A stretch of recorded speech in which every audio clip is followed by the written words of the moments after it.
মুসলমান ইমানদার, একটু গভীর মনোযোগ দেন, একটু গভীর মনোযোগ দেন। আজকে আমরা ঠিক মতো সালাত আদায় করি না, ঠিক মতো দান সাদকা করি না, ঠিক মতো আমার রবের হুকুম পালন করি না রে যুবক। যা করি আবার মানুষকে দেখানোর জন্য লৌকিকতা এসে গেছে।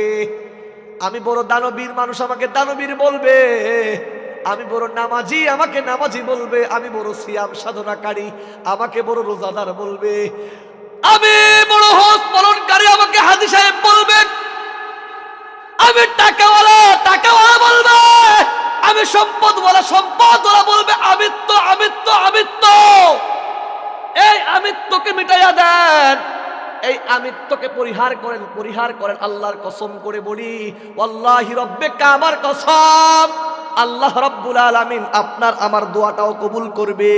যদি আমরা হারাম পরিত্যাগ করতে পারি, আমিত্ব দূর করতে পারি, আল্লাহর উপর পূর্ণ আস্থা ভরসা নিয়ে, আল্লাহকে ভরসা রেখে, আল্লাহর উপর বিশ্বাস স্থাপন করে যদি আল্লাহকে একবার আল্লাহ বলে ডাক দেয়, একবার আল্লাহু আকবার ডাকের কারণে রব্বে কারীম তো বলেছে, উদউনি আস্তাজিব লাকুম, বান্দা আমাকে ডাক, আমি তোদের ডাকে সাড়া দিব। বান্দা তুই ডাকতে দেরি হবে, তোর রবের দরবার থেকে ফয়সালা আসতে 1 সেকেন্ড দেরি করবে না। চিল্লা কোন আল্লাহু আকবার। ও মুসলমান, ও দিনাজপুর পার্বতীপুরের মুসলমান, গভীর মনোযোগ দিয়ে দিলের কানটা লাগায়া দেন। আমরা যে যে কালিমার বাক্য, কালিমা পড়ে মুসলমান হয়েছি, কালিমার দিকে যদি একটু তাকাই, দেখা যায় লা ইলাহা ইল্লাল্লাহ মুহাম্মাদুর রাসূলুল্লাহ। বলতে পারেন না? একটু বলেন না, লা ইলাহা ইল্লাল্লাহু মুহাম্মাদুর রাসূলুল্লাহ। এ মুসলমান, দুইটা বাক্য আছে, দুইটা স্টেপ। প্রথম স্টেপ হলো লা ইলাহা ইল্লাল্লাহ, এইটা আমার আল্লাহর তাওহীদের স্টেপ। দ্বিতীয় স্টেপ হলো মুহাম্মাদুর রাসূলুল্লাহ, এটা আমার রাসূল পয়গম্বর আরবি বিশ্বনবী জনাবে মুহাম্মদুর রাসূলুল্লাহ সাল্লাল্লাহু আলাইহি ওয়াসাল্লামের, আল্লাহর রাসূলকে নবী হিসেবে স্বীকৃতি দেওয়ার জন্য রিসালাতের স্টেপের নাম হলো মুহাম্মদুর রাসূলুল্লাহ। এই দুইটা স্টেপ থেকে কিছু কথা বলতে চাই, সবাই আমার দিকে খেয়াল করেন। ও মুসলমান ভাইরা, লা ইলাহা ইল্লাল্লাহু, এই জায়গার মধ্যে যদি আমরা একটু গণনা করি, এই লা ইলাহা ইল্লাল্লাহ স্টেপের মধ্যে, প্রথম বাক্যের মধ্যে আল্লাহ তাআলার বরত্ব, আল্লাহ তাআলার একত্ববাদ, তাওহীদের স্পষ্ট বর্ণনা আল্লাহ তুলে ধরেছেন। দ্বিতীয় নাম্বার স্টেপ মুহাম্মদুর রাসূলুল্লাহ, যেই মুহাম্মদুর রাসূলুল্লাহ, এই শব্দের মধ্যে আল্লাহ তাআলা রাসূলের রিসালাতের দায়িত্ব, রিসালাত, নবী যে আল্লাহ প্রদত্ত একজন পয়গম্বর, এই কথাটাকে আল্লাহ তাআলা স্পষ্টভাবে এই বাক্যের মধ্যে তুলে ধরেছেন। এখন এই দুইটা বাক্যকে যদি অ্যাডজাস্ট করতে চাই, এই দুইটা বাক্যকে যদি আমরা বিশ্লেষণ করতে চাই, ও মুসলমান একটু খেয়াল করে দেখেন, লা ইলাহা ইল্লাল্লাহ শব্দ, লা ইলাহা ইল্লাল্লাহর মধ্যে আরবি হরফ আছে 12টি হরফ। কয়টা বলেন? 12টা। কয়টা বাবা? আলোচনা হবে, তাহলে কথা বলতে হবে। আমার আলোচনার ফাঁকে ফাঁকে আপনাদের জবান থেকে আমি প্রশ্ন করব, আপনারা অ্যান্সার দিবেন। দেখব কতক্ষণ আপনারা আমি কতক্ষণ প্রশ্ন করতে পারি আর কতক্ষণ আপনারা অ্যান্সার দিতে পারেন। একজনও উঠবেন না ইনশাআল্লাহ। যতটুকু পারি চেষ্টা করব কোরআন ও হাদিসের আদলে, কোনো আউল ফাউল কথা নয়, চেষ্টা করব কিছু বুঝানোর জন্য। আল্লাহ যেন কবুল করে বলেন আমিন। বলেন লা ইলাহা ইল্লাল্লাহ। এই স্টেপের মধ্যে 12টা হরফ, 12টা হরফ। মুহাম্মাদুর রাসূলুল্লাহ এই শব্দটার মধ্যে, এই বাক্যের মধ্যে, এই স্টেপের মধ্যেও 12টা হরফ। ও মুসলমান, কি বোঝা যায়? আল্লাহ তাআলার নামের মধ্যে 12টা হরফ। আল্লাহর হাবিব পয়গম্বর বিশ্ব নবীর নামের শানেও কিন্তু 12টা হরফ।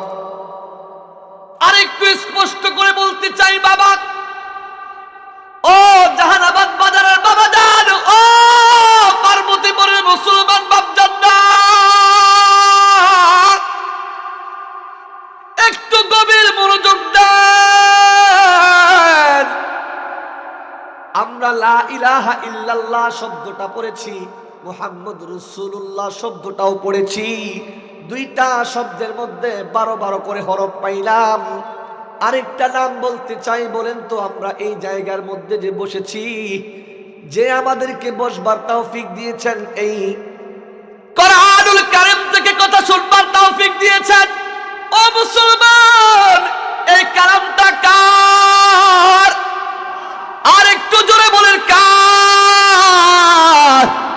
ও মুসলমান, আরেকটা কথা জানতে চাই। বলেন তো, এই কালামটা কার উপর নাজিল হয়েছে? আমার আপনার নবী, দয়ার নবী, বিশ্ব নবী মুহাম্মদ রাসূলুল্লাহ সাল্লাল্লাহু আলাইহি ওয়াসাল্লামের উপর নাজিল হয়েছে। শুধু নবীজির উপর নয়, নবী গো, ও নবী আমার, তামাম দুনিয়ার মুসলমানদেরকে, তামাম দুনিয়ার মুসলমান শুধু নয়, যারা এই কোরআনের স্পর্শে আসবে, কোরআনের ছায়াতলে আসবে, কোরআনের সংস্পর্শে আসবে, ও নবী, এটা এমন এক কালাম, এটা কোনো ব্যক্তি কেন্দ্রিক নয়, কোনো গোত্র কেন্দ্রিক নয়। যারাই মানতে চাবে তাদের জন্য এই কালামটা ওপেন খোলা থাকবে। কথা বলেন ঠিক কিনা? ও মুসলমান, এই কালামটা নাজিল হয়েছে কোন নবীর উপরে? মুহাম্মদুর রাসূলুল্লাহ সাল্লাল্লাহু আলাইহি ওয়াসাল্লাম। এই কালামটা কার? আল্লাহর। বলেন কার? নাজিল হয়েছে কার? মুহাম্মদ সাল্লাল্লাহু আলাইহি ওয়াসাল্লামের উপরে। আপনাদের কাছে একটু বলতে চাই, ও বাবা, বলেন আল্লাহ, আল্লাহ কার নাম? আমাদের সৃষ্টিকর্তার নাম। যিনি আমাদেরকে বানাইছেন তিনি আল্লাহ। এটা এমন এক আল্লাহ, আল্লাহ তাআলার আরো অনেক নাম আছে, অনেক নাম আছে। আমার দিকে খেয়াল করেন, আমার দিকে খেয়াল করেন, দিলের কানটা খুলে দেন। আল্লাহ তাআলার শুধু আল্লাহ নামটা সীমাবদ্ধ নয়, আল্লাহ তাআলার আরো একাধিক নাম রয়েছে। বিশ্ব বিখ্যাত সাহাবী, জলিলুল কদর এক সাহাবী, নাম তার আবু হুরায়রা। আবু হুরায়রা ডাক দিয়ে বলেন, ইন্না লিল্লাহি তাআলা 99 ইসমান মান আহসাহা দাখালাল জান্নাহ।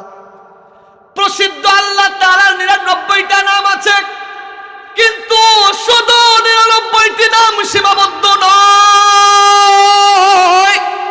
আল্লাহর আরো অনেক নাম আছে, কিন্তু প্রসিদ্ধ নাম 99টা। আল্লাহ তাআলার 99টা নাম আছে।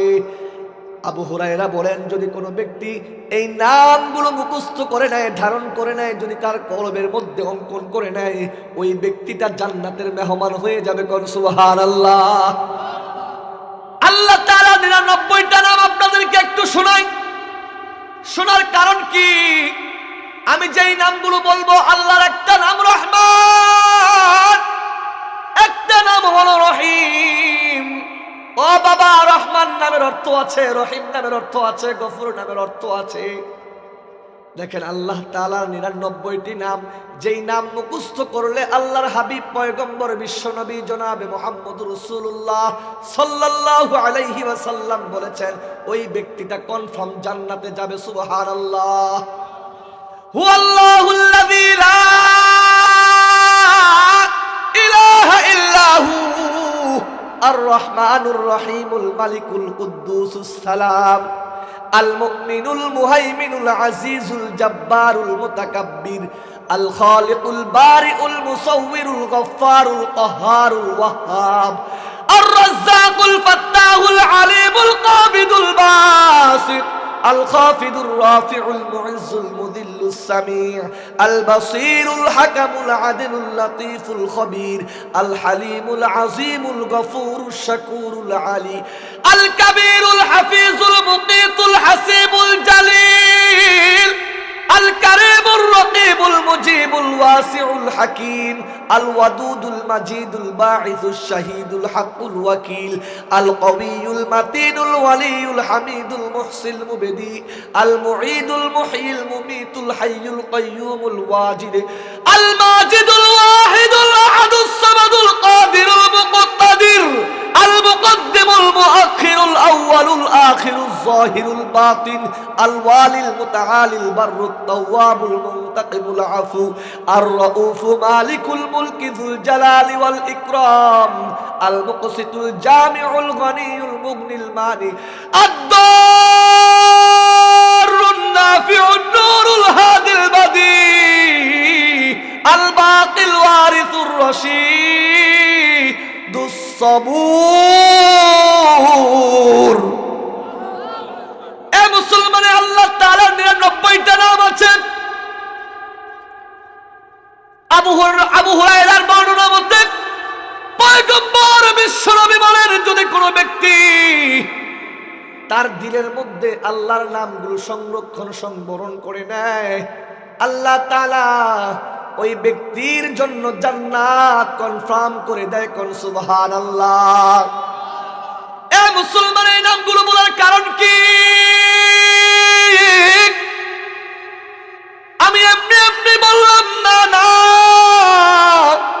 আল্লাহ তাআলার এক একটা নামের অর্থ আছে, কিন্তু এই নামগুলো বাদ দিয়ে আমার আল্লাহর একটা নাম হলো আল্লাহ। কি নাম? এই আল্লাহ নামটা যদি বাংলাদেশে বলেন, বাংলা ভাষায় যদি কেউ আল্লাহর নাম বলে, কি হবে? আল্লাহই হবে। এ বুঝে নাই কথা আমার? বাংলা ভাষা আল্লাহ শব্দ কি হয়? আল্লাহই তো হবে। ইন্দোনেশিয়ান আল্লাহ, পাকিস্তানে আল্লাহ, বাংলাদেশে আল্লাহ, নাইজেরিয়া আল্লাহ, তুরস্কে, ইন্দোনেশিয়া, পাকিস্তান, বাংলাদেশ, নাইজেরিয়া, মিশর, তুরস্ক, Iran, Sudan, Algeria, Afghanistan, Morocco, Iraq, Malaysia, Saudi Arab, Uzbekistan, Yemen, Syria, Kazakhstan, Niger, Burkina Faso, Mali, Senegal, Tunisia, Guinea, Somalia, Azerbaijan, Tajikistan, Sierra Leone, Libya, Jordan, সংযুক্ত আরব আমিরাত, Kyrgyzstan, Turkmenistan, Chad, Lebanon, Kuwait, Albania, Mauritania, Oman, Bosnia, Gambia, Bahrain, কবরস, Qatar, Djibouti, Brunei, মালদ্বীপ, Togo, Uganda, Mozambique, Guyana, Suriname, Ivory Coast, পৃথিবীর যে কোনো দেশে যাবেন, যে কোনো ভাষায় যদি আল্লাহর নামটা নেন, ও মুসলমান, ইংরেজিতে বললেও আল্লাহ হয়, হিন্দিতে বললেও আল্লাহ হয়, উর্দুতে বললেও আল্লাহ হয়, ফার্সিতে বললেও আল্লাহ হয়, বাংলাতে বললেও আল্লাহ হয়। আল্লাহ নামের কোনো অর্থ নাই, আল্লাহ নামের কোনো অর্থ নাই, যেই নামে বলবেন সেই নামে কি? আল্লাহ। লিল্লাহি তাকবীর, লিল্লাহি তাকবীর। কথা বোঝা যায়? যে কোনো ভাষা ব্যবহার করেন না কেন মুসলমান, সব ভাষায় আমার আল্লাহর নাম আল্লাহ। আরেকটা ছোট্ট এক্সাম্পল দিতে চাই, আরেকটু খেয়াল করে দেখেন। বলেন তো, আমার নবীর নাম কি মুহাম্মদ? কি? জোরে কয় না, জোরে কয় না। আলোচনা আপনাদের কাছে, আমি বলছি প্রশ্নের অ্যান্সার হলে আলোচনা হবে না, হবে না। আমার নবীর নাম কি? আরেকটু জোরে বলেন কি? আমাদের নবীর নাম মুহাম্মদ। ও মুসলমান, একটু আমরা কি করি? আমরা একটু আল্লাহ এবং তার রাসূলের নামটাকে একটু কি করি? যাচাই বাছাই করি, কম্পেয়ার করি। কি কম্পেয়ার করব? দেখেন, আল্লাহ শব্দ লিখতে আলিফ লাম লাম হা, আলিফ লাম লাম হা কয়টা হরফ? 4টা। আর আমার নবীর একটা নাম মুহাম্মদ। যদি মুহাম্মদ শব্দটাকে আমরা বিশ্লেষণ করি, মিম হা মিম দাল, মুহাম্মদ। আল্লাহ শব্দ 4 হরফে, মুহাম্মদ শব্দটাও কিন্তু 4 হরফে। বুঝতে পারছেন? আল্লাহ শব্দটা 4 হরফ, মুহাম্মদ শব্দটা 4 হরফ। আল্লাহ নামটা যে ভাষায় বললে আল্লাহ হয়, মুহাম্মদ শব্দটা সেই ভাষায় বললে মুহাম্মদ হয়। ও মুসলমান, যদি তুমি ইন্দোনেশিয়ায় যাও বলবে মুহাম্মদ, পার্থক্য আছে নাকি বাবা? বাংলাতে বললে মুহাম্মদ, আরবিতে বললে মুহাম্মদ, হিন্দিতে বললে মুহাম্মদ, ফার্সিতে বললে মুহাম্মদ, পর্তুগিজ ভাষায় বললে মুহাম্মদ। যে কোনো ভাষা যে কোনো ভাবে বলা হোক না কেন মুহাম্মদ। যেভাবে আল্লাহ নামটার কোনো অর্থ নাই, মুহাম্মদ শব্দটাও ঠিক একই রকম। মুহাম্মদ শব্দটা যে কোনো ভাষায় বলেন না কেন মুহাম্মদ, মুহাম্মদ শব্দ ব্যবহার হয়। কোন সুবহানাল্লাহ। এই জন্য আমার পঠিত হাদিস প্রথমে বলেছে তারাক্তু ফীকুম আমরাইন লান তাদিল্লু মা তামাসসাকতুম বিহিমা কিতাবাল্লাহি ওয়া সুন্নাত রাসূলিহি। ও মুসলমান, প্রথমে শুকর আদায় করেছি কার? আল্লাহর। দ্বিতীয়ত প্রশংসা করেছি নবীর শানে, নবীর উপর দরুদ পাঠ করেছি। এই দুইটা এমন এক নাম আল্লাহ তাআলা জানিয়ে দেন তামাম দুনিয়ার মুসলমান, ইয়া আইয়ুহাল্লাযীনা আমানু আতিউল্লাহ ওয়া আতিউর রাসূল ওয়া লা তুবতিলু আ'মালাকুম। আল্লাহু আকবার। কালকে বাসায় যায় বলিয়েন আল্লাহু আকবার যখন বলার তখন বলতে হয়, কালকে বললে হবে? মুসলমান একটু খেয়াল করেন, কেন আল্লাহ এবং আল্লাহ রাসূলের সাথে শুরু করলাম? আমি তো পরে আমার আয়াত সম্পর্কে আলোচনা করব। কি বলতেছে একটু খুলেন, কোরআনের দিকে তাকান। আল্লাহ রাব্বুল আলামিন পবিত্র কালামে হাকিমের মধ্যে বলেন, ইয়া আইয়ুহাল্লাযীনা আমানু আতিউল্লাহ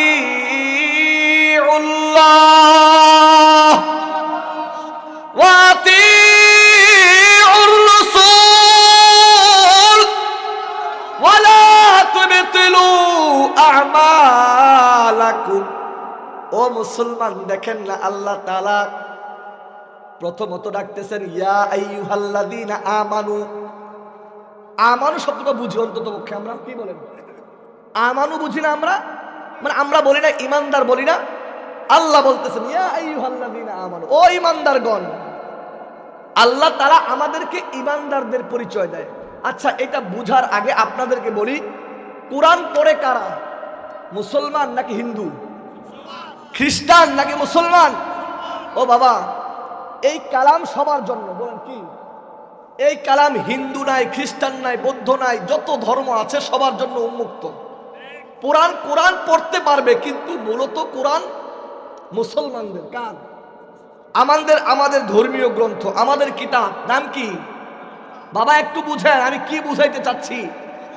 এই কালামটা তো মুসলমানদের, কি বলে ঠিক না? কিন্তু সবাই চাইলে মানতে পারবে, তাদের জন্য বাধা নাই। সবার জন্য কোরআনের দরজা খোলা। কি বলেন ঠিক না? এই কালামের মধ্যে আল্লাহ রাব্বুল আলামিন জানিয়ে দিলেন ইয়া আইয়ুহাল্লাযীনা আমানু। ইমানদারদেরকে ডাক দিলেন, ও ইমানদারেরা। ইমানদারদের পরিচয় কে দিলেন? আমার বয়ান বুঝতে হবে, উত্তর দিতে হবে, না হলে বয়ান বুঝবেন না। আমি এটাই বুঝাইতে চাই। আল্লাহ তাআলা বলতেছেন ও ইমানদার। বলেন তো এই কোরআন পড়ে কারা? মুসলমানেরাই তো পড়ে।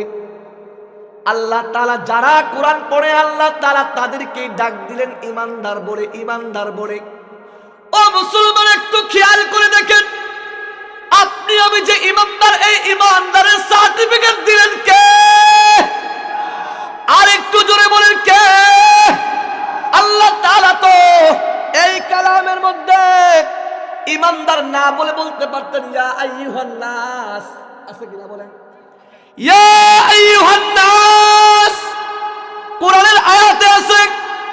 আল্লাহ এই বাক্য ব্যবহার না করে ইয়া আইয়ুহাল্লাযীনা আমানু ব্যবহার না করে বলতে পারতেন ইয়া আইয়ুহাল ইনসান।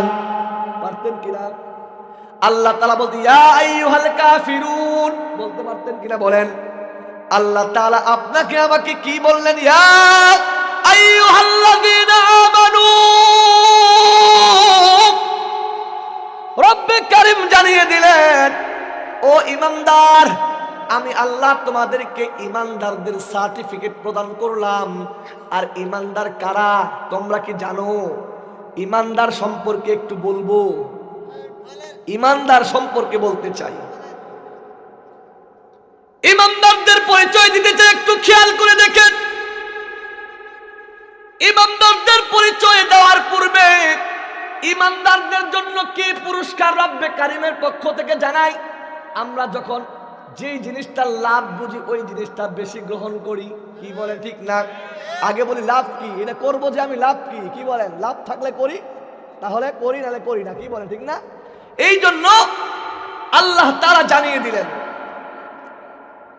ঈমানদারদেরকে রব্বে কারীম জানিয়ে দেয়, ও ঈমানদার, আমি আল্লাহ তোমাদেরকে দুইটা গুণ যদি অবলম্বন করে নাও, আমি আল্লাহ তোমাদেরকে যেই জান্নাতের আশ্বাস দিয়েছি, যেই জান্নাতের কথা বলেছি, সেই জান্নাত তোমাদেরকে উপঢৌকন দিব। কানাত লাহুম জান্নাতুল ফিরদাউসি নুজুলা।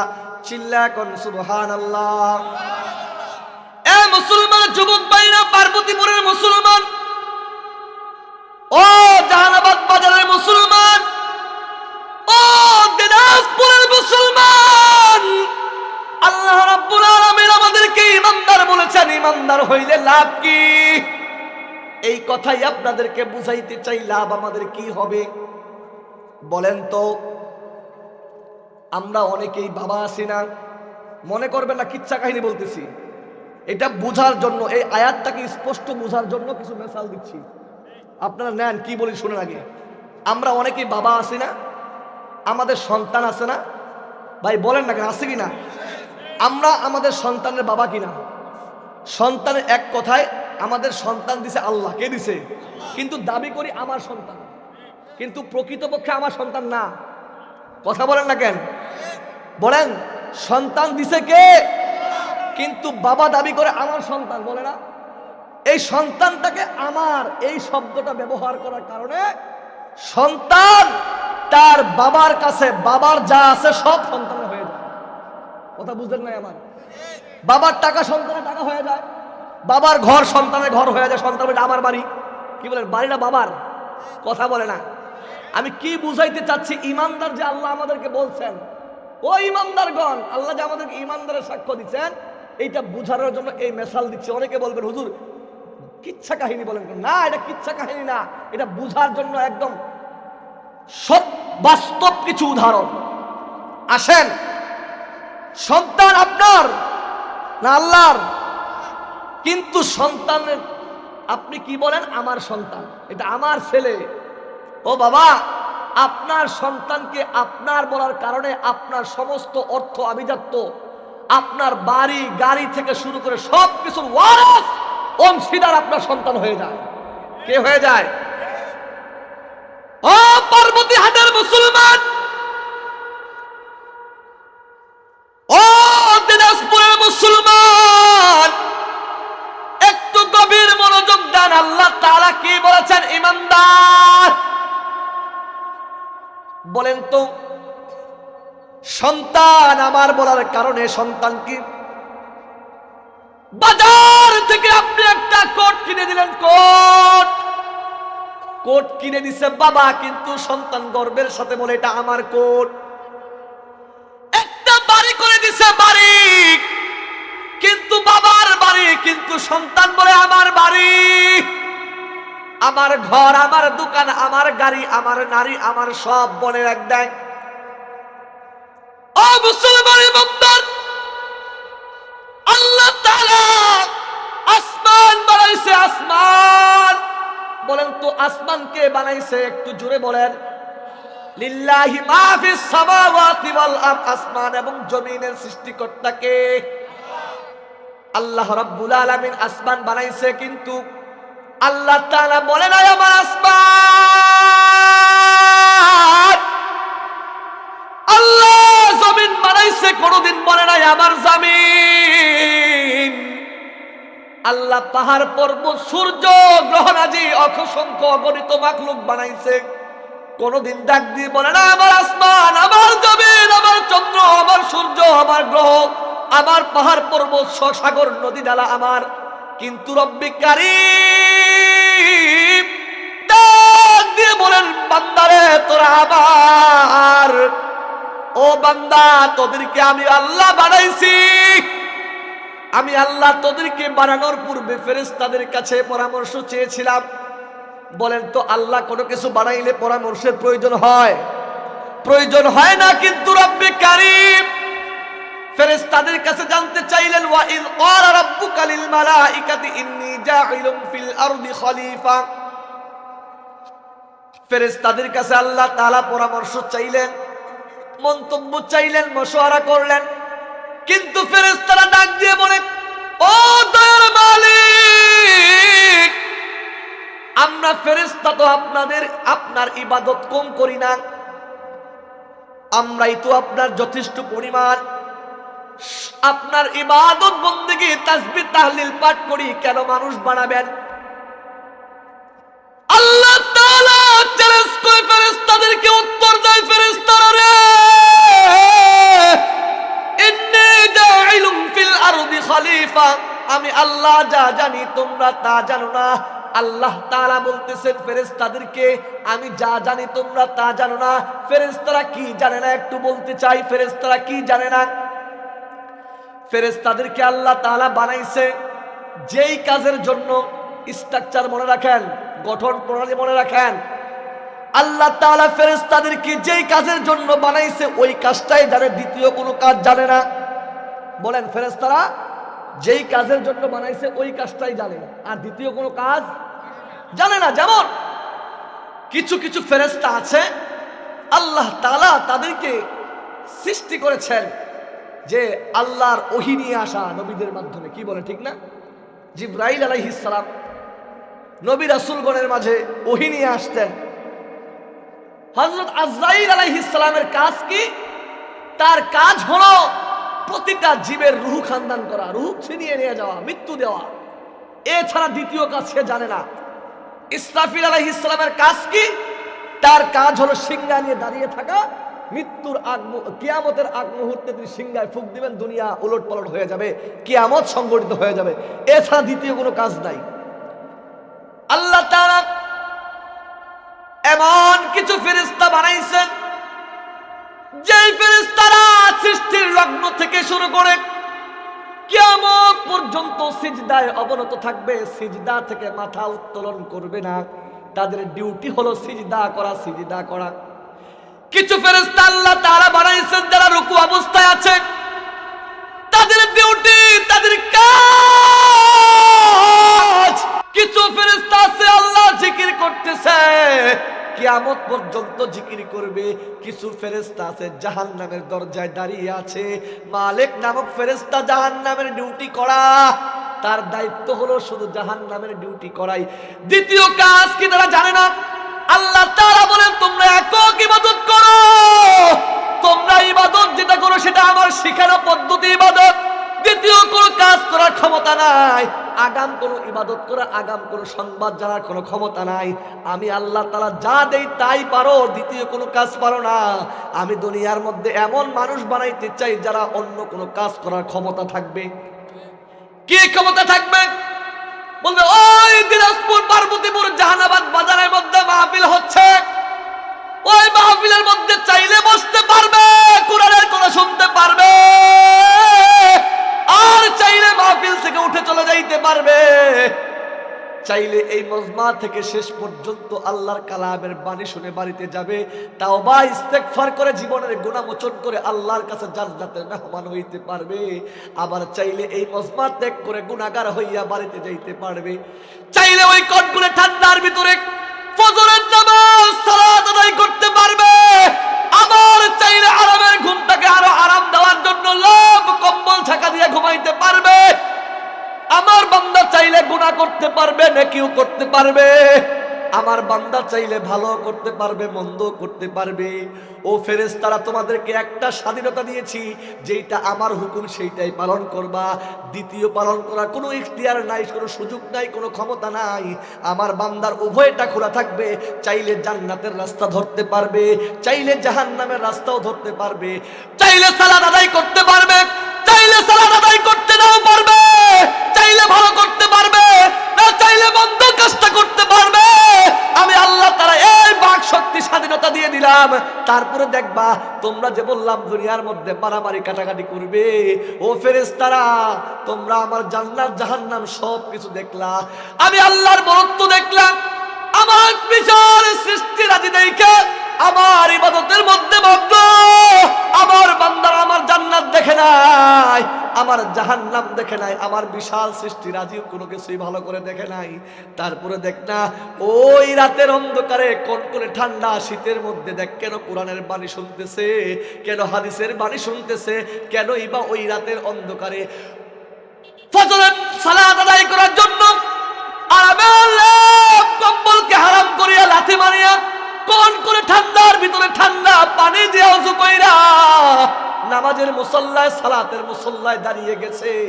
ও ফেরেশতারা, তোমরা শুনে রাখো, আমি আমার বান্দার এই কষ্টের বদৌলতে, আমি যে বলেছি ঈমান এবং নেক আমল দুইটার সমন্বয়ে আমি আমার বান্দার জন্য রেখেছি কানাত লাহুম জান্নাতুল ফিরদাউসি নুজুলা, এমন এক জান্নাত রাখছি যেই জান্নাতের মধ্যে আ'আদ্দাতু লিইবাদিয়াস সালিহিন মা লা আইনুর রাআত ওয়ালা উযুনুন সামিআত ওয়ালা খাতারা আলা কলবি বাশার। ও তামাম দুনিয়ার মুসলমান, আল্লাহ তাআলা হাদিসে কুদসির পরিভাষায় জানিয়ে দেয়, ও মুসলমান, তোমার রব তোমার জন্য জান্নাতের মধ্যে যেই নাজ নিয়ামত তৈরি করে রাখছে, যা কোনোদিন তুমি চোখ দিয়ে দেখো নাই, যা কোনোদিন কানে শ্রবণ করো নাই, যা কোনোদিন তুমি কলবের মধ্যে অনুধাবন কল্পনা করতে পারো নাই, তোমার রবের পক্ষ থেকে এমন জান্নাতের নাজ নিয়ামত তোমার জন্য আল্লাহ বরাদ্দ করে রাখছে। চিল্লায়ে কোন সুবহানাল্লাহ। সেই রব আমাদেরকে ঈমানদার বলে ডাক দিয়েছেন। আমি যে বললাম,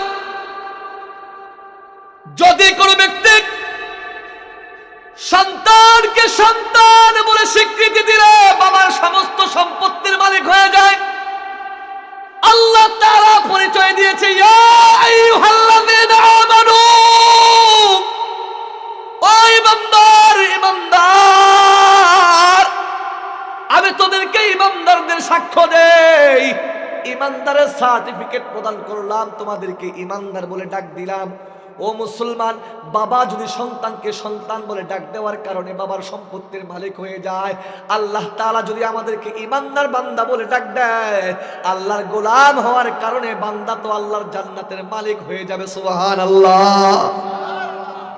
কিয়ামতের ময়দানে বান্দার আমলগুলো ফেরেশতারা যখন হাজির করবে রব্বে কারীমের কাছে, মিজানের পাল্লার সামনে যখন উত্তোলন করবে, মিজানের পাল্লার সামনে বান্দার নেকিগুলি যখন হালকা হয়ে যাবে, বান্দার গুনার পাল্লা ভারী হয়ে যাবে। বান্দা গুনাহ বেশি করেছে, নেকি কম করেছে, এই কারণেই আল্লাহ তাআলা যখন বান্দাকে বলবেন ইনতালিকু বিআবদি ইলান নার, ও ফেরেশতারা, যাও যাও আমার বান্দাকে জাহান্নামে নিয়ে যাও। ফেরেশতাদেরকে কমেন্ট করার সাথে সাথে ফেরেশতারা আগুনের শিকল পরিধান করে টানতে টানতে জাহান্নামের মধ্যে নিয়ে যাবে। আর বান্দারা আল্লাহর দিকে তাকিয়ে থাকবে, আর ডাক দিয়ে বলবে, মালিক, শুনেছিলাম কোরআনের মধ্যে আপনি বলেছেন ইন্নাল্লাহ লা ইখলিফুল মিআদ, আপনি কখনো ওয়াদা খেলাফ করেন না, আপনার কখনো ওয়াদা ভঙ্গ হয় না রে মালিক। আপনি তো বলেছিলেন আপনার ঈমানদার বান্দা, আপনার ঈমানদার বান্দার সাক্ষ্য প্রদান দিয়েছিলেন রে মালিক। ও মাওলা, আপনি তো বলেছেন ঈমানদার যারা হবে, আল্লাহ বলেছেন আল্লাহর যারা হয়ে যাবেন, আল্লাহর বান্দা যারা হয়ে যাবে, লা তাকুনাতু মির রাহমাতিল্লাহ, তাদের কোনো টেনশন নাই, চিন্তা নাই, আল্লাহর রহমত আছে, লা তাকনাতু মির রাহমাতিল্লাহ, আল্লাহর রহমত থেকে বান্দা ডিপ্রেশন হয়ো না, চিন্তিত হয়ো না, নার্ভাস হয়ো না, ও বান্দা বিচলিত হয়ো না। রব্বে কারীমের দয়ার অবরুদ্ধ দয়ার ভিতর থেকে একটা মাত্র দয়া দিয়া তোমাকে দয়ার চাদরে আবৃত কইরা জাহান্নাম থেকে উত্তোলন কইরা জান্নাতের মেহমান বানায়া দিবে। ফেরেশতারা যখন বান্দাকে জাহান্নামে নিবে তখন ফেরেশতাদের সামনে আল্লাহর নামে অভিযোগ করবে, মা আনসাফতা রব্বি, আমার রব আমার সাথে বেইনসাফি করেছে, আমার রব আমার সাথে ইনসাফপূর্ণ আচরণ করে নাই, বা কি ইনসাফপূর্ণ আচরণ করে নাই। বলবে, ও ফেরেশতারা, আল্লাহ তাআলা তো বলেছিল লা তাকনাতু মির রাহমাতিল্লাহ, ও বান্দা আমার রহমত থেকে নিরাশ হইস না। আল্লাহই তো বলেছিল আমার একটা নাম রহমান। বলেন আল্লাহর একটা নাম কি? জোরে কোন, আলোচনা হবে হবে না? বলেন আল্লাহর একটা নাম কি? রহমান। আল্লাহর একটা নাম রহিম। ফেরেশতাদেরকে বলবে, ও ফেরেশতারা, আল্লাহ তো আল্লাহর রহমান নামের রহমের কথা বর্ণনা করেছেন, আল্লাহর রহিম নামের দয়ার কথা আল্লাহ তাআলা বর্ণনা করেছেন। দুনিয়ার মধ্যে কতই না শুনছি আল্লাহ রহমান, দয়ালু, দয়ালু দাতা, মেহেরবান। আজকে এই কঠিন বিপদের দিন যদি রব্বে কারীম রহমান শব্দটা প্রয়োগ না করে, আজকে কঠিন হাসরের ময়দানে যদি আল্লাহ রহিম নামটাকে প্রয়োগ না করে, রে ফেরেশতা, আমার রব কখন আমার প্রতি এই রহমান শব্দ ব্যবহার করবে? যখন জাহান্নামে জ্বলবো তখন কি আল্লাহ প্রয়োগ করবে নাকি? মা আনসাফতা রব্বি, আল্লাহ আমার প্রতি বেইনসাফি করেছে। সঙ্গে সঙ্গে ফেরেশতাদেরকে আল্লাহ ডাক দিয়ে বলবে, ও আমার ফেরেশতা, আমার বান্দা সত্য বলেছে, ইনতলিকু বিআবদি ইলাল জান্নাহ, যাও যাও জাহান্নামে নয়, আমার বান্দাকে আজকে জান্নাতের মেহমান বানায়া দাও। কোন সুবহানাল্লাহ। ও পার্বতীপুরের মুসলমান, দিনাজপুরের মুসলমান, আল্লাহ বান্দা শব্দ ব্যবহার করলে কি হয়, আল্লাহ ইমানদার শব্দ ব্যবহার করলে কি হয়? আরেকটু আপনাদেরকে আমি এক্সাম্পল দিতে চাই। বলেন তো, আল্লাহ শব্দ আল্লাহ তাআলা ইয়া আইয়ুহাল ইনসান না বলে, ইয়া আইয়ুহান নাস না বলে, ইয়া আইয়ুহাল কাফিরুন না বলিয়া আল্লাহ ইমানদার বলেছে। আর ইমানদার বললে কি হয়? আল্লাহ তাআলা বলেন, ইমানদার বললে আমি আমার বান্দার জামিনদার হয়ে যাই, আমি আমার বান্দার জিম্মাদার হয়ে যাই, আমি আমার বান্দার রাহবার হয়ে যাই। কি রাহবার হয়ে যায়? ও মুসলমান, একটু খেয়াল করে দেখেন, ইমানদার শব্দ আল্লাহ যেখানে ব্যবহার করেছে প্রত্যেকটা জায়গার মধ্যে রব্বে কারীম ইমানদার শব্দ ব্যবহার করার কারণে আল্লাহ রাব্বুল আলামিন আমাদেরকে উপদেশ দেয়। কি দেয়? যেই আয়াতের মধ্যে আল্লাহ ইমানদার বলেছেন, ওই ইমানদারের পরেই আল্লাহ তাআলা উপদেশ দিয়েছে, সংবাদ দিয়েছে, বার্তা দিয়েছে, মেসেজ দিয়েছে। আল্লাহ কি যেন জানাইতে চায়, কি যেন জানাইতে চায়। যেই জায়গার মধ্যে ইমানদার শব্দ এনেছেন সেই জায়গায় বান্দার জন্য খুশামদেদ। ও বান্দা, তোর কপালটা বড় খুশ নসিব। কি খুশ নসিব? দেখ, আল্লাহ তোকে সতর্ক শোনায়। কারণ আল্লাহ ইমানদারদেরকে জাহান্নামে নিতে চায় না, আল্লাহ ইমানদারদেরকে জান্নাত দিতে চায়। ও মুসলমান, বলেন, যেই উস্তাদ, যেই টিচার ছাত্রকে মহাব্বত করে, দেখবেন ওই ছাত্রকে বারবার উস্তাদ কিন্তু বারবার উপদেশ দেয় কি দেয় না? আমাদের উস্তাদ, যেই ছাত্রটা ট্যালেন্ট, যেই ছাত্র ভালো, ওই ছাত্রকে বারবার উস্তাদ কি করে? উপদেশ দেয়, বাবা এই কাজটা করিও না, এইটা করলে এমন হবে, ওইটা করলে অমন হবে। কি বলে, ঠিক না? ঠিক আল্লাহ তাআলার বান্দা দুই প্রকার, একটা হলো ইমানদার, আর একটা বান্দা হলো বেঈমান। কি? দুই পক্ষ না, ভালো মন্দ। কি বলেন, ঠিক না? ইমানদার বেঈমান, ঠিক কি না বাবা? একটু খেয়াল করেন, আল্লাহ তাআলা বলে আমি ইমানদারদের অভিভাবক। কার? ইমানদারদের অভিভাবক যদি আমার আল্লাহ হয়ে যায়, তাহলে অভিভাবকের দায়িত্ব হলো তার প্রতিনিধিদেরকে, তার অধীনস্থদেরকে দায়িত্ব ঠিক মতো পালন করা। কি বলেন সভাপতি সাহেব? আপনি আজকে সভাপতি সাহেবকে বলতে চাই, যদি আমার কেউ অভিভাবক হয়, অভিভাবকের দায়িত্ব হলো আমার ভালো মন্দ দেখা। ঠিক কিনা বলেন? আল্লাহ তাআলা ইমানদারদের অভিভাবক, আল্লাহ বলতেছেন দুই শ্রেণীর মানুষ আছে, ইমানদার বেঈমান। আর ইমানদারদের অভিভাবক আল্লাহ তাআলা। ওই ইমানদারদেরকে আল্লাহ তাআলা ভালো মন্দের উপদেশ দেয় কখন? যখন বিপদের সম্মুখীন হয়ে যায়। আমি যে আয়াতে কারিমা তিলাওয়াত করেছি, আল্লাহ জাল্লা শানুহু, আল্লাহ সুবহানাহু ওয়া তাআলা ডাক দিয়ে বলতেছেন, ইয়া আইয়ুহাল্লাযীনা আমানু দুখুলু ফিস সিলমি কাফা। ও মুসলমান, প্রথমত আল্লাহ তাআলা ঈমানদারের সার্টিফিকেট প্রদান করেছে, তারপরে বলতেছেন উদখুলু ফিস সিলমি কাফা, তোমরা পরিপূর্ণ ইসলামের মধ্যে প্রবেশ করো। কিভাবে? পরিপূর্ণভাবে। কিভাবে বাবা? এখন দেখেন, আল্লাহ তো বলতে পারতেন ইয়া আইয়ুহান নাস উদখুলু ফিস সিলমি কাফা, বলেন না কেন? বলতে পারতেন না ইয়া আইয়ুহাল কাফিরুন, হে কাফেরের দল মুসলমান হয়ে যাও, ইসলামে ঢুকে যাও? বলতে পারতেন না? আল্লাহ ইমানদারদেরকে কেন বলছে? শুনেন, মজার কথা আছে। আল্লাহ তাআলা ইমানদারদেরকে কেন বললেন উদখুলু ফিস সিলমি কাফা? আল্লাহ তাআলার কাছে বললাম, মালিক, ও দয়ার মাওলা,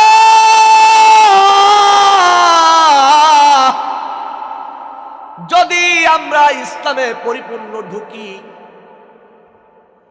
ইসলাম আপনার কাছে কেমন ধর্ম, কেমন ধর্ম? রব্বে কারীম জানিয়ে দেয় অপরাধের মধ্যে, বলেন ইন্নাদ-দীনা ইনদাল্লাহিল ইসলাম, নিশ্চয় বান্দা টেনশন নিস না, পেরেশানি হইস না, ইসলাম একমাত্র মনোনীত ধর্ম আমার কাছে। কোন সুবহানাল্লাহ। একমাত্র, কেবলমাত্র, শুধুমাত্র আল্লাহর কাছে মনোনীত ধর্মের নাম ইসলাম। এখন বললাম, আল্লাহ আপনি কেন একমাত্র বললেন? ইসলাম ছাড়া অন্য আরো অনেক জীবন ব্যবস্থা আছে, ধর্ম আছে, আছে কিনা বলেন? হিন্দু ধর্ম আছে, খ্রিস্টান ধর্ম আছে, সাঁওতাল ধর্ম আছে, গারো, চাকমা, টিপু, বরং যত প্রকার ধর্ম আছে সমস্ত ধর্মকে চ্যালেঞ্জ করে রব্বে কারীম বলতেছে ইন্নাদ-দীন, নিশ্চয় আমার কাছে দিন ইসলাম, আমার কাছে একমাত্র ধর্মটা হলো ইসলাম। আল্লাহ তাআলা অপর আয়াতের মধ্যে বলেন, এই ইসলাম ছাড়া যদি কোনো ব্যক্তি অন্য কোনো ধর্ম পথ অবলম্বন করে, পদ্ধতি মেনে নেয়, অন্য কর্ম ধর্মের অনুসরণ করে নেয়, তারা কখনোই তারা কি হবে না? সফল হবে না। তারা কিয়ামতের দিন হবে ক্ষতিগ্রস্তদের অন্তর্ভুক্ত। তাদের ধর্ম কখনো আমার কাছে গ্রহণযোগ্য হবে না। আল্লাহ তাআলা এই আয়াতটাই বলেছেন, ওয়া মান ইয়াবতাগি গায়রাল ইসলামি দীনান ফালাই ইউকবালা মিনহু ওয়া হুয়া ফিল আখিরাতি মিনাল খাসিরিন।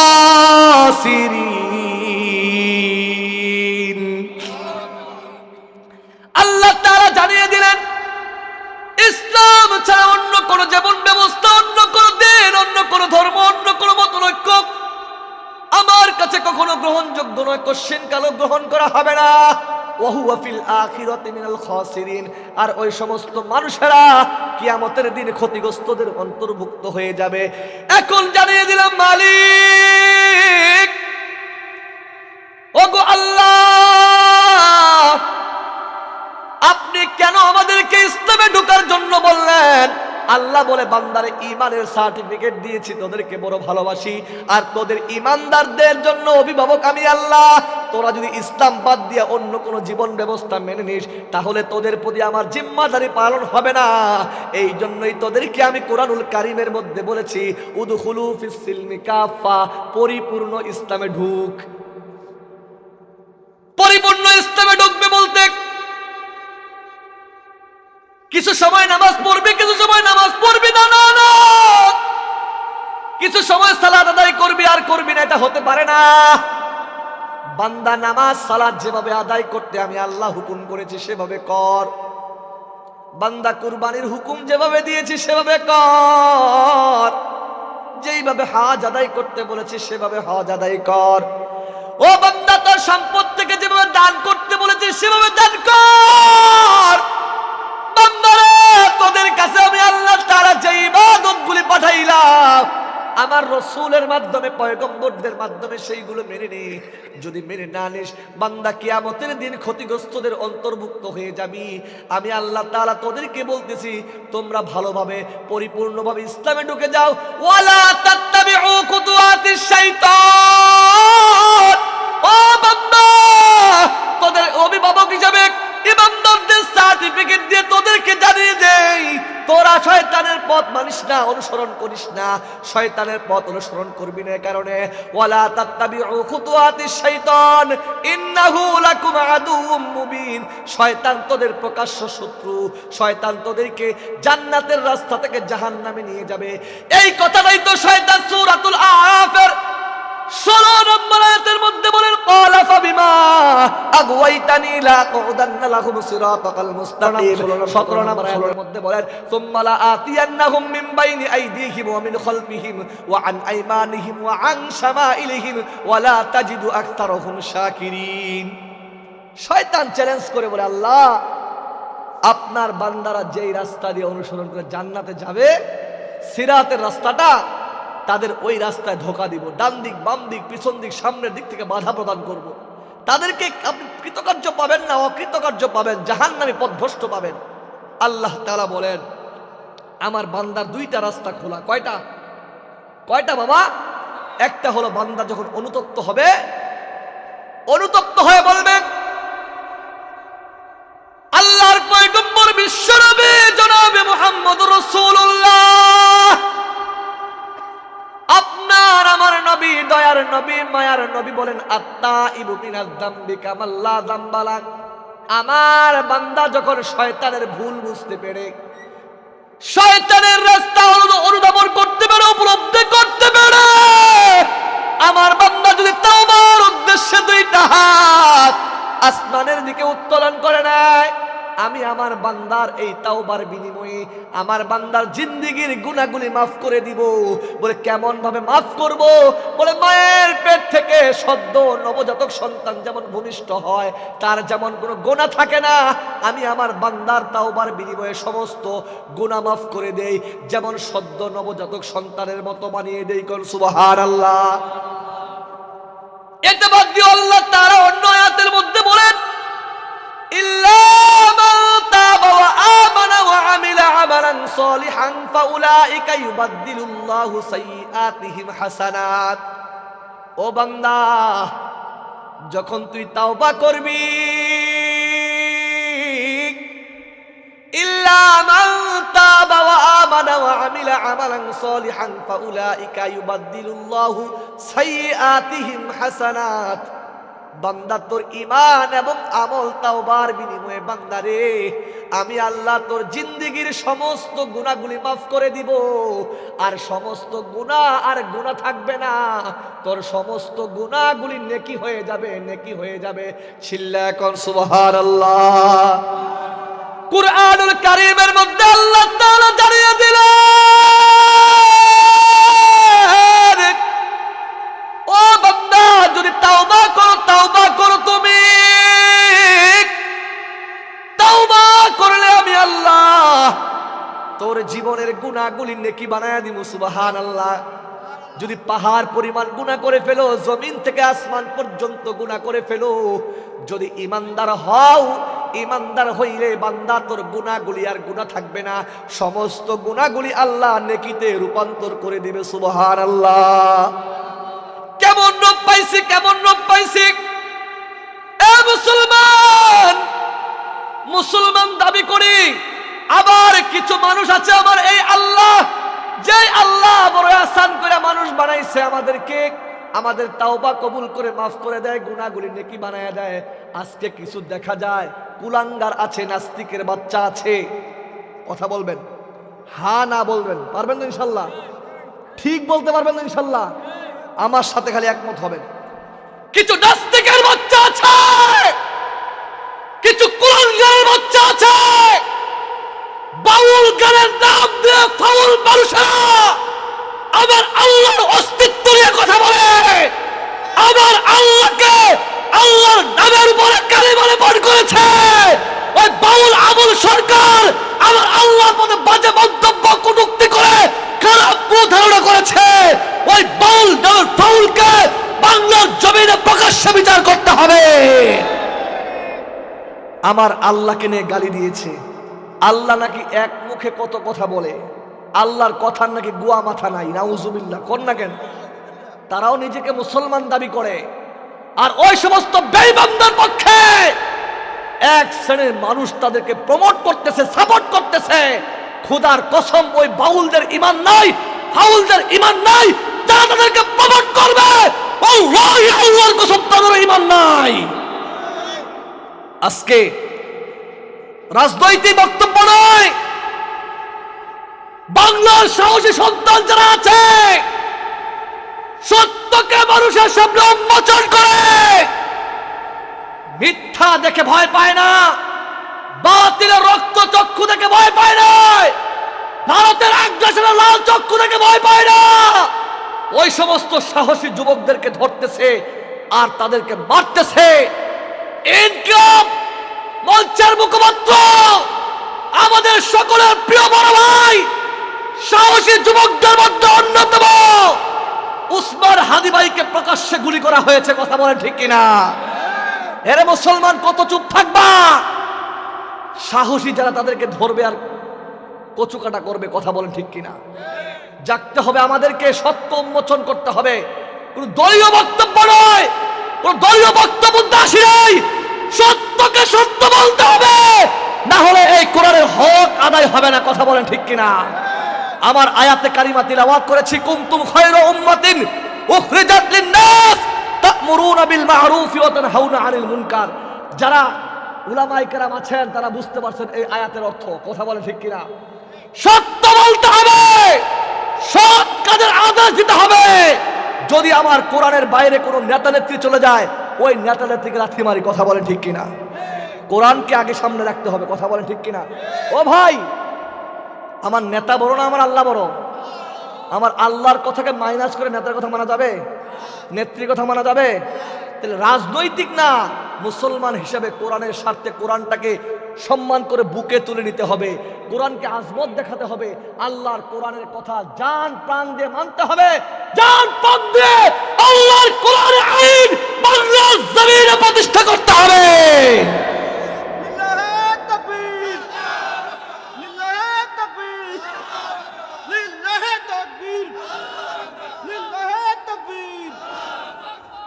আল্লাহ তাআলা আমাদেরকে কবুল করুক।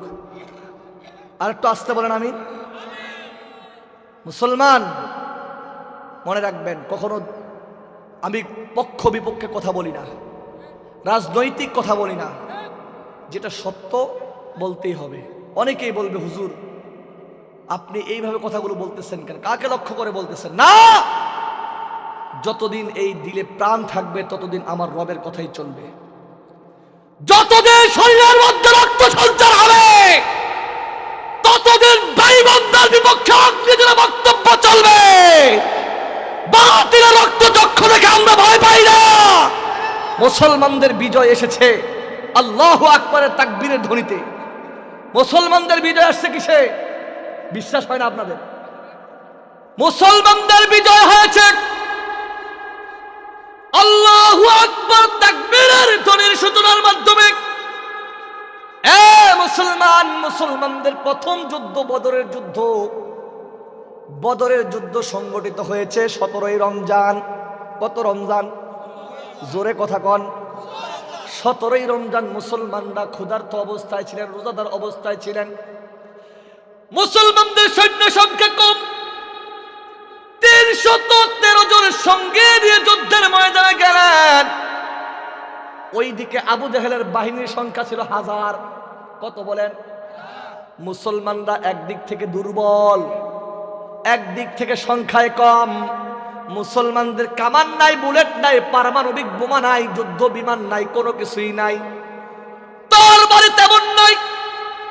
ওই দিক থেকে super power Abu Jahl, Abu Lahab, Utba, Shaiba, Walid ibn Mughira, কুফার মক্কা, মক্কার বড় বড় লিডাররা তাদের সর্বোচ্চ শক্তি দিয়ে মুসলমানদেরকে আল্লাহর হাবিবের এই যুদ্ধকে দুনিয়া থেকে মিটাই দেওয়ার জন্য, কালিমার দাওয়াতকে বাংলার জমিনের মধ্যে পৃথিবীর জমিন থেকে উৎখাত করার জন্য আবু জাহাল সর্বোচ্চ শক্তি দিয়ে মাঠে নামছে, কিন্তু দেখা যায় মুসলমানদের কামান নাই, বোমা কি নাই, বিমান নাই, বুলেট নাই, কোনো কিছুই নাই, তরবারি নাই, তলোয়ার নাই, ঘোড়া নাই। মুসলমানরা রোজাদার অবস্থায় দুর্বল হয়ে প্রথম যুদ্ধ মুসলমানদের সংখ্যা কম হারাইয়া মুসলমানের হাতে পরাজিত হইয়া মুসলমানরা কালিমার মালা পইরা বদরের প্রান্তরে মুসলমান বিজয়ের মালা ছিনাইয়া আল্লাহর দ্বীনকে পৃথিবীর জমিনে প্রতিষ্ঠার লক্ষ্যে প্রথম সূচনা ঘটায়। আল্লাহর জমিনকে দুনিয়ার মধ্যে বাস্তবায়ন করার জন্য ওই বদরের প্রান্ত যুদ্ধের মাধ্যমে ইসলামকে খুঁটি গাড়ে কোন সুবহানাল্লাহ। এই জন্য বাংলার জমিনের দিকে তাকান, শাহজালাল মুজাররদ ইয়ামানি রহমাতুল্লাহি আলাইহি বাংলার জমিনে এসেছেন। ওই ইয়ামান দেশ থেকে, কোন দেশ থেকে? ইয়ামান থেকে মুজাররদ ইয়ামানি সিলেটের সুরমা নদী পাড়ি দিয়ে যখন সিলেটের পূর্ণ ভূমিতে আবির্ভূত হলেন, সে সময় জালিম শাসক কে ছিলেন? গৌর গোবিন্দ। কে ছিলেন? গৌর গোবিন্দ তখন জালিম শাসক ছিলেন, মুসলমানদেরকে অত্যাচার করতেন। কিন্তু শাহজালাল মুজাররদ ইয়ামানি আল্লাহর ওলি, আল্লাহর বান্দা একটা কথাই বলেছে, আল্লাহু আকবার। আল্লাহু আকবার তাকবীর দেওয়ার সাথে সাথে গৌর গোবিন্দের প্রাসাদের ইটগুলো খসে খসে পড়ে যায়, আর গৌর গোবিন্দ বাংলার জমিন থেকে পালাইতে বাধ্য হয়েছে। এভাবেই মুসলমানদের বিজয় এসেছে। কামান দিয়ে বিজয় হয় নাই, যুদ্ধ করে বিজয় হয় নাই, মুসলমানদের বিজয় হলো আল্লাহর পক্ষ থেকে। আল্লাহর পক্ষ থেকে চিল্লায় এখন আল্লাহু আকবার। যদি বিশ্বাস না হয়, আপনি এই জায়গায় আল্লাহু আকবার বলবেন। আল্লাহ তাআলা এই আল্লাহু আকবার তামাম দুনিয়ার মধ্যে পৌঁছে দিবেন। বিশ্বাস হয় না? আমার ডাকটা এই জায়গায় ডাক দিলে আল্লাহ তা সৌদি আরব পৌঁছে দিবে কি দিবে না? বিশ্বাস হয় না, কিন্তু হওয়ার কথা ছিল। কারণ আমরা জানি কিতাবের মধ্যে আসছে আল্লাহর নবী ওফাতের পরে, ইন্তেকালের পরে ওমরের খেলাফতের সময় ওমর আমিরুল মুমিনিন রাষ্ট্র চালাইছেন, রাষ্ট্র। ওমর রাদিয়াল্লাহু তাআলা আনহু খেলাফতের মসনদের মধ্যে আছে আমিরুল মুমিনিন ওমর জুমার দিনে মসজিদে নববীর মধ্যে খুতবা দিচ্ছে, খুতবা। সে সময় ওমরের খেলাফতের সময় সারিয়া রাদিয়াল্লাহু তাআলা আনহুর নেতৃত্বে একটা যুদ্ধের কাফেলা আফ্রিকায় গিয়েছে। কোথায়? আফ্রিকায় গিয়েছে। ওমর মসজিদে নববীর মধ্যে খুতবা প্রদান করতেছে। এমন সময় ওমর দেখলেন আল্লাহর নবীর সাহাবী সারিয়া রাদিয়াল্লাহু তাআলা আনহুর চতুর্দিক থেকে ওই কাফের বেঈমানরা, মুশরিকরা তাদেরকে অ্যাটাক করেছে, ঘেরাও করে ফেলেছে। সারিয়া দেখতে পারে নাই, বুঝতে পারে নাই। শত শত মাইল দূর, মদিনা থেকে আফ্রিকার দূরত্ব অনেক। ওমর মসজিদের মিম্বার থেকে ডাক দিয়ে বললেন, ইয়া সারিয়া আল জাবাল, আল জাবাল। ও নবীর সাহাবী সারিয়া, ওই পাহাড়ের উপরে তাকাও, পাহাড়ের উপরে তাকাও। দেখো শত্রুরা চতুর্দিক থেকে তোমাদেরকে অ্যাটাক করেছে, তোমাদেরকে পাকড়াও করবে, তোমাদেরকে পরাজিত করবে। তাড়াতাড়ি তাদের হাত থেকে বাঁচার জন্য পদ্ধতি অবলম্বন করো। যুদ্ধের ময়দান থেকে বিজয় লাভ করিয়া সারিয়া রাদিয়াল্লাহু তাআলা আনহু যখন সাথী সঙ্গীদেরকে নিয়ে মদিনায় আসলেন, একটু মনোযোগ দেন। মদিনায় আসার পরে ওই অন্যান্য সাহাবীরা ডাক দিয়ে বলে, সারিয়া রে, যুদ্ধের ময়দানে তোমাকে যখন মসজিদে নববী থেকে উমর তোমাকে ডাক দিয়ে বলে, ইয়া সারিয়া আল জাবাল, তুমি কি উমরের ডাক শুনতে পেরেছিলা? আমিরুল মুমিনিনের ডাক শুনতে পেরেছিলা? সারিয়া রাদিয়াল্লাহু তাআলা আনহু ডাক দিয়ে বলে, ও নবীর সাহাবী,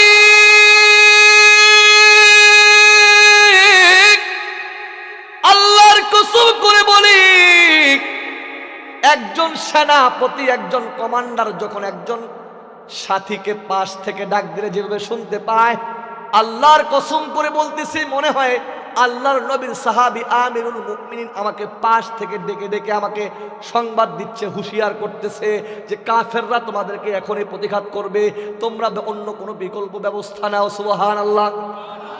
এই জন্য মুসলমানদের ডাক শুধু মনে করেন এই জায়গার মানুষ শুনতেছেন না, না, একদল ফেরেশতা আছে চতুর্দিকে প্রচার করে। ও মুসলমান, যদি বিশ্বাস না হয় আরেকটা এক্সাম্পল দেই।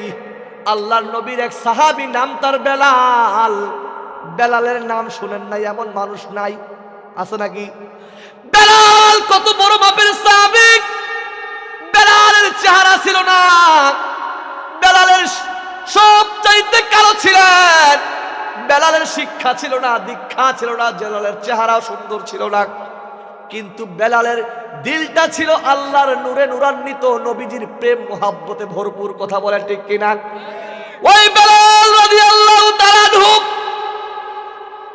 আযান দিতেন, আযান, কিন্তু সাহাবীদের মধ্যে মনক্ষুণ্ণ ছিল।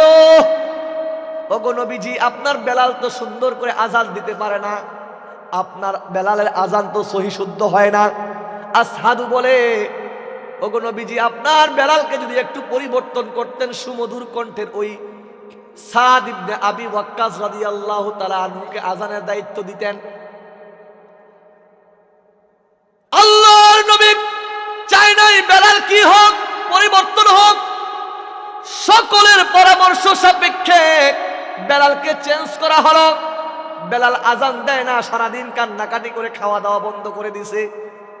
আজকে আযান দিবে অন্য সাহাবী, যে সুন্দর কণ্ঠের অধিকারী। আজকে বেলাল আযান দেয় না, সারা রাত ঘুমায় না, কান্না করে চোখের পানি দরদর করে পড়ে। বেলাল অনেক কষ্ট পেয়েছে। অন্য সাহাবী ফজরের আযান দিছে, কিন্তু ইলাহি কারবার, কোনো সূর্য উদিত হয় না, সকাল হয় না, সকাল হয় না। আল্লাহু আকবার। সকাল হয় না, সকাল হয় না। সময় বলে আজকে সময় পার হয়ে যায়, কিন্তু সূর্য উদিত হয় না কেন? আসমান থেকে ওহী আসছে, জিবরাইল বলতেছে, আল্লাহর নবী গো, আজকের আযান তো আল্লাহর দরবারে পৌঁছে নাই। প্রতিদিন বেলালের আযানটা সরাসরি আল্লাহর আরশ পর্যন্ত পৌঁছে যায়।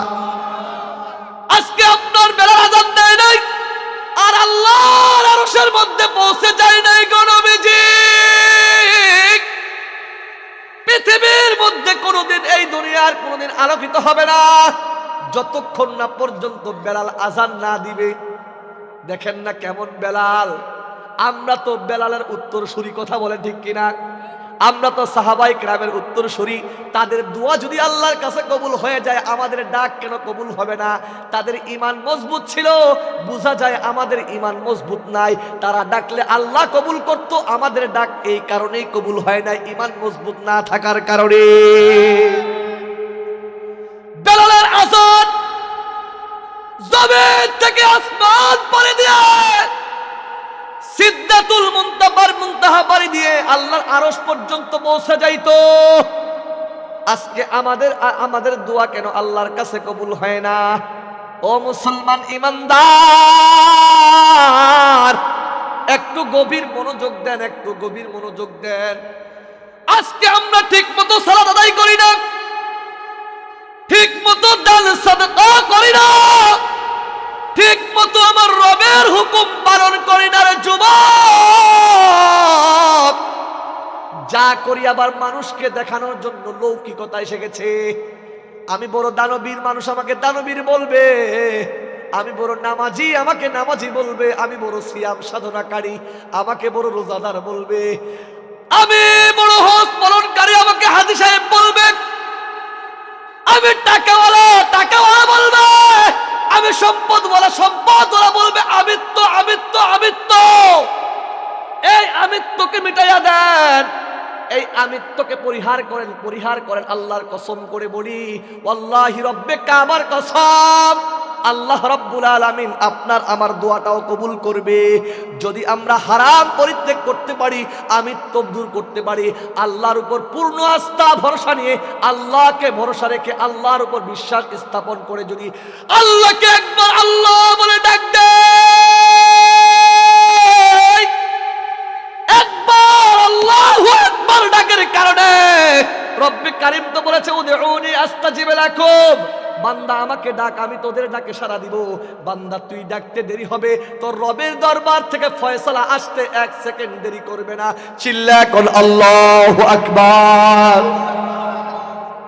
আজকে ঠিক মতো সৎ কাজের আদেশ, আমি নামাজ পড়ি না, সালাত পড়ি না, আমি যদি প্রশ্ন করি নামাজ পড়েন না কেন, সালাত পড়েন না কেন, বলে আমার ব্যক্তিগত ব্যাপার, আমি নামাজ পড়বো কি পড়বো না, আমি কোরআন তেলাওয়াত করব কি করব না, আমি হজ করব কি করব না, আমি দান সাদাকা করব কি করব না, সত্য বলবো কি বলবো না, সুদ খাবো কি খাবো না, গান শুনবো কি শুনবো না, নৃত্য দেখবো কি দেখবো না, গানে যাবো কি যাবো না, বেহায়া পরা নারীদের অলিঙ্গ উলঙ্গ নাচ দেখবো কি দেখবো না, ওই যাত্রার প্যান্ডেলে যাবো কি যাবো না, এটা ব্যক্তিগত ব্যাপার।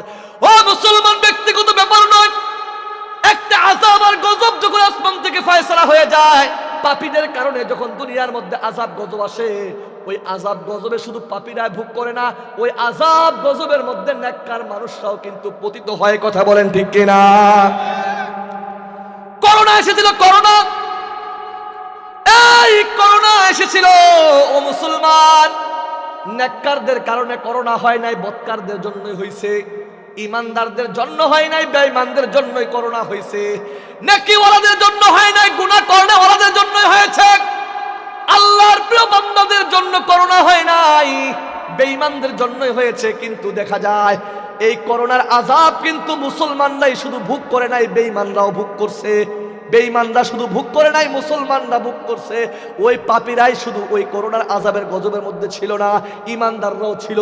ইমানদাররা মসজিদে গিয়ে ভালো করে সালাত আদায় করতে পারে নাই, মুসলমানরা রাস্তায় ভালো করে ঘোরাফেরা করতে পারে নাই, মুসলমানরা মাদ্রাসা ভালো করে পড়াইতে পারে নাই।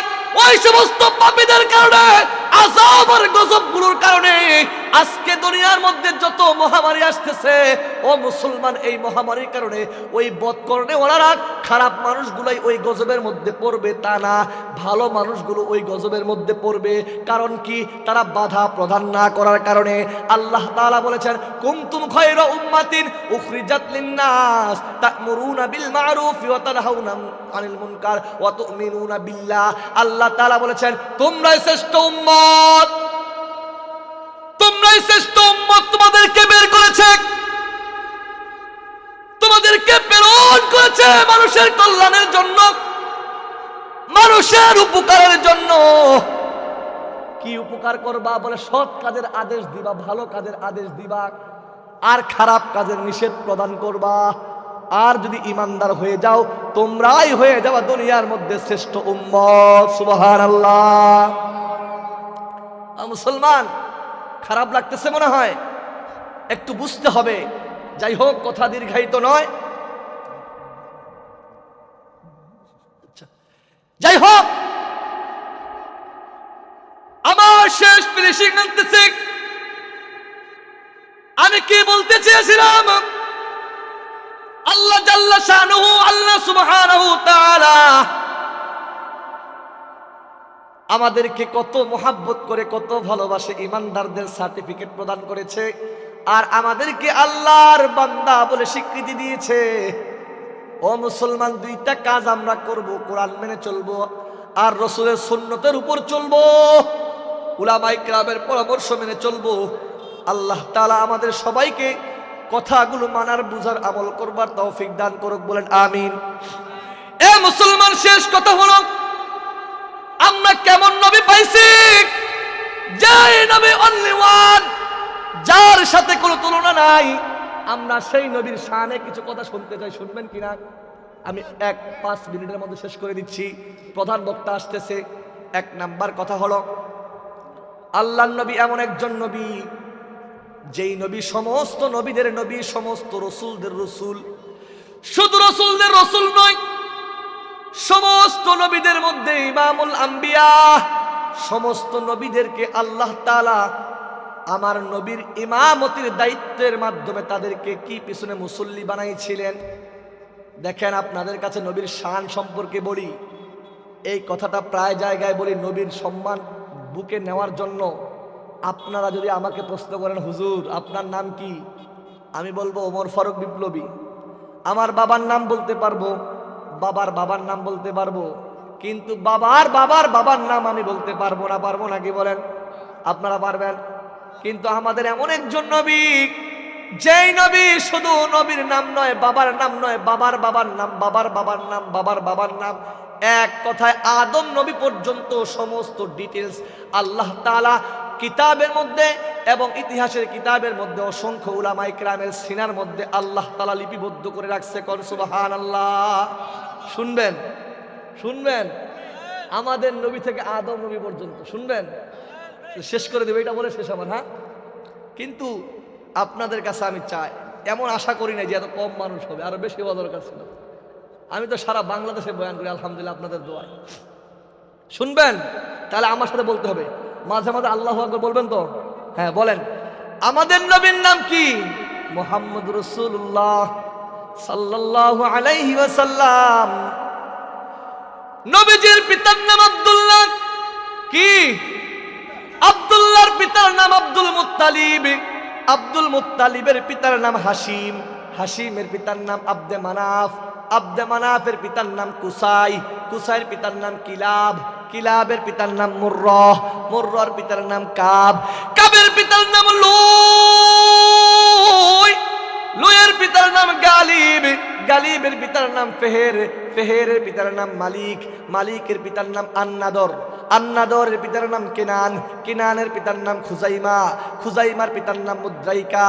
মুদ্রাইকার পিতার নাম ইলাস। ইলাসের পিতার নাম মুদার। মুদারের পিতার নাম নিজার। নিজারের পিতার নাম মাদ। মাদের পিতার নাম আদনান। আদনানের পিতার নাম আওআদ। আওআদের পিতার নাম হুমাইসা।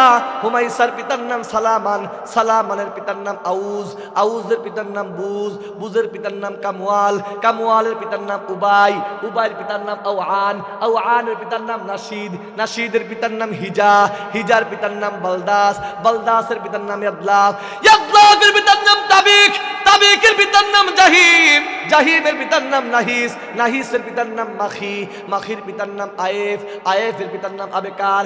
আবেকারের পিতার নাম উবাইদ। উবাইদের পিতার নাম আদ্দাহা। আদ্দাহার পিতার নাম হামদান। হামদানের পিতার নাম সানবার। সানবারের পিতার নাম ইয়াসরিবি। ইয়াসরিবির পিতার নাম ইয়াহজিন। ইয়াহজিনের পিতার নাম ইয়ালহান। ইয়ালহানের পিতার নাম ইরাওয়া। ইরাওয়ার পিতার নাম আইজি। আইজির পিতার নাম জিশান। জিশানের পিতার নাম আইসার। আইসারের পিতার নাম আফনাদ। আফনাদের পিতার নাম আইহাম। আইহামের পিতার নাম মুকাসির। মুকাসিরের পিতার নাম নাহিস। নাহিসের পিতার নাম জারি। জারির পিতার নাম শামি। শামির পিতার নাম মাজ্জি। মাজ্জির পিতার নাম ইওদ। ইওদের পিতার নাম ইরাম। ইরামের পিতার নাম হিদার। হিদারের পিতার নাম হযরত ইসমাঈল আলাইহিস সালাতু ওয়াস সালাম। চিল্লায়া কোন আল্লাহু আকবার। ইসমাঈল নবীর পিতার নাম ইব্রাহিম। ইব্রাহিম নবীর পিতার নাম কেউ বলে আযর, কিন্তু কিতাবের মধ্যে আসছে তারক। তারকের পিতার নাম নাহুর। নাহুরের পিতার নাম শারুজ। শারুজের পিতার নাম রাউ। রাউর পিতার নাম ফাহিজ। ফাহিজের পিতার নাম আবির। আবিরের পিতার নাম আফরাশাদ। আফরাশাদের পিতার নাম শাম। শামের পিতার নাম হযরত নূহ আলাইহিস সালাতু ওয়াস সালাম। আল্লাহু আকবার। নূহ নবীর পিতার নাম হলো ইয়ারিদ। ইয়ারিদ লামিক। লামিকের পিতার নাম মাতুসালিক। মাতুসালিকের পিতার নাম হযরত ইদ্রিস আলাইহিস সালাতু ওয়াস সালাম। ইদ্রিস নবীর পিতার নাম ইয়ারিদ। ইয়ারিদের পিতার নাম মালহালিল। মালহালিলের পিতার নাম কিনান। কিনানের পিতার নাম আনুশ। আনুশের পিতার নাম হযরত শীশ আলাইহিস সালাতু ওয়াস সালাম। আর শীশ নবীর পিতার নাম দুনিয়ার প্রথম মানব। আল্লাহ তাআলা নবুয়তের সূচনা যেই নবীর মাধ্যমে করেছেন, আল্লাহ রাব্বুল আলামিন যাকে আদি পিতা হিসেবে দুনিয়ার মধ্যে প্রেরণ করেছেন, জান্নাতের মধ্যে আমাদের পিতা আব্বাজান আদম পয়গম্বরকে জান্নাতের নাজ নিয়ামত দেখিয়েছেন। যেই নবীর মাধ্যমে দুনিয়ার সমস্ত মানুষের বংশধারাকে আল্লাহ তাআলা চালু রেখেছেন, যেই নবীর গর্বিত সন্তান হিসেবে যাকে আদি পিতা হিসেবে গর্বের সাথে বলতে পারি আমাদের পিতার নাম হযরত আদম আলাইহিস সালাতু ওয়াস সালাম। তিনি হলেন হযরত শীষ পয়গম্বরের পিতা হযরত আদম আলাইহিস সালাতু ওয়াস সালাম। চিল্লায়া কোন আল্লাহু আকবার। এই জন্যই বলতে চাই तमाम পৃথিবীর বেঈমান ও নাস্তিকের বাচ্চা, কাদিয়ানের বাচ্চা, শোনো, আমরা এমন একজন পয়গম্বর পেয়েছি, নবী পেয়েছি, যেই নবী ইমামুল আম্বিয়া, যেই নবী ইমামুল মুরসালিন, যেই নবী খাতামুন নবীন, যেই নবী আসমানের রহমত, জমিনের রহমত, কুল কায়নাতের জন্য রহমত, যেই নবী আল্লাহ যেই জায়গা পর্যন্ত রব্বে কাবার মালিক, আলমের মালিক, সেই জায়গা পর্যন্ত আমার আপনার পয়গম্বর রহমাতুল লিল আলামিন সেই নবীর উম্মত হয়েছি। সেই নবীর ব্যাপারে কোন বেঈমান কথা বলবে তার জিহ্বা টেনে ছিঁড়ে পায়ের পিছনে ফেলবো, কথা বলে ঠিক কিনা? সেই নবীর জন্ম নিয়ে, সেই নবীর বিবাহ নিয়ে কোন নাস্তিক কুলাঙ্গারের বাচ্চা কথা বলবে তার ঘাট থেকে মাথা আলাদা করে ফেলবে মুসলমান, কথা বলেন ঠিক কিনা? কোন ডাক্তার, কোন ডাক্তার, কোন বেঈমানের বাচ্চা, কুলাঙ্গারের বাচ্চা আমার নবীর বিরুদ্ধে কলম ধরবে তার হাত ভেঙে ফেলা হবে, কথা বলেন ঠিক কিনা? যেই জবান দিয়ে কথা বলবে জবান ছেড়ে কুকুরকে খাওয়ানো হবে, তাকে দুনিয়া থেকে বিদায় করা হবে, কথা বলেন ঠিক কিনা? সম্মানিত মুহতারাম হাজিরিন, আল্লাহ তাআলা কবুল করুন, বলেন আমিন। আরো আসতে বলেন আমিন, আর একটু আসতে বলেন, বাসায় যায় বলিয়েন। হ্যাঁ, ওইখানে কেউ দেখবে না তো, হুজুর থাকবে না সেই জায়গায়। যাই হোক, আজকের মাহফিল আল্লাহ কবুল করুন, বলেন আমিন। প্রধান বক্তা চলে আসছে, আমার কথা দীর্ঘায়িত নয়, আপনাদের কাছে দোয়া চাই, দোয়া করবেন তো ইনশাল্লাহ। সারা বাংলাদেশ সফর করতেছি, জানি না কোন দিন কোন বেঈমানের হাতে অ্যাটাক হয়ে যায়। মুসলমান ভয় পায় না, ওই হাদি ভাই ভয় পাইছে, ওসমান হাদি ভয় পাইছে, তাদের নেক্সট টার্গেট নাকি হাসনাত আব্দুল্লাহ। আমরা বলি এই হাদি ভাই যদি দুনিয়া থেকে বিদায় নিয়ে যায়, এক হাদি লোকান্তরে লক্ষ হাদি ঘরে ঘরে উঠবে, কথা বলে ঠিক কিনা? এক হাসনাত আব্দুল্লাহকে বিদায় করবা, লক্ষ লক্ষ হাসনাত আব্দুল্লাহ তৈরি হয়ে যাবে। এক সার্জিসের মুখ বন্ধ করবা, লক্ষ লক্ষ সার্জিস জন্ম হবে, কথা বলে ঠিক কিনা? এ মুসলমান কি দিয়ে ভয় দেখাও মুসলমানদেরকে? মুসলমান ভয়কে জয় করে নিয়েছে, কথা বলে ঠিক কিনা?